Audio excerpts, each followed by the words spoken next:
So the question is, a coin is placed on a disc.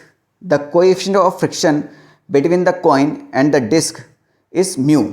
If the distance of the coin from the center of the disc is r, the maximum angular velocity which can be given to the disc so that the coin does not slip away.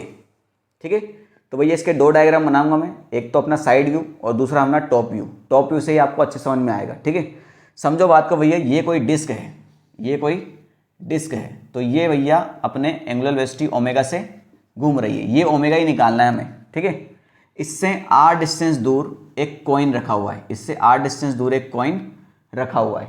अब ये घूम रहा है, तो हमसे पूछा है कि ओमेगा की वैल्यू क्या होगी कि ये जो कॉइन है इससे गिर ना जाए. समझ रहे हो बात को? अब समझिए मेरी बात को, जब ये ऐसे मोशन कर रहा है, जब हॉरिजॉन्टल, किसको क्या बोलेंगे, हॉरिजॉन्टल सर्कुलर मोशन. जब कोई ऑब्जेक्ट हॉरिजॉन्टल सर्कुलर मोशन करेगा तो उस पर एक फोर्स फील होता है.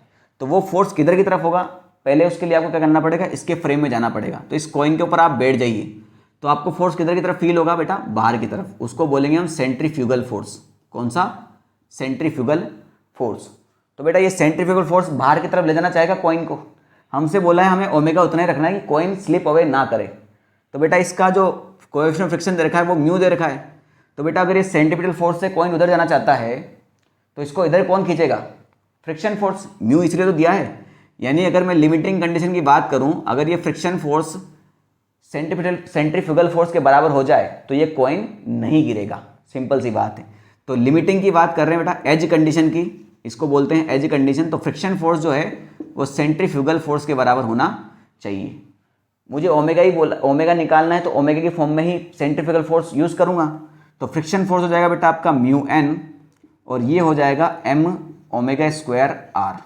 ठीक है, नॉर्मल फोर्स कितना हो जाएगा बेटा इस पर, इसमें नॉर्मल फोर्स लगेगा ऊपर की तरफ और ये नीचे लगेगा एम जी. एम जी ही लगने वाला है. इसी का मास लेते हैं भैया ना, इसी का मास लेते हैं, तो उसका मास मान लिया एम है. तो म्यू नहीं दिया, सब कुछ वेरिएबल में ही पूछा है. एन की वैल्यू हो जाएगी एम जी और m omega square r. M से एम खत्म हो गया, हमें ओमेगा ही निकालना है. तो ओमेगा स्क्वायर हो जाएगा mu g divide by r. तो ओमेगा हो जाएगा बेटा इसका रूट. तो root mu g divide by r कहाँ दे रखा है, ऑप्शन नंबर सी में. ठीक है.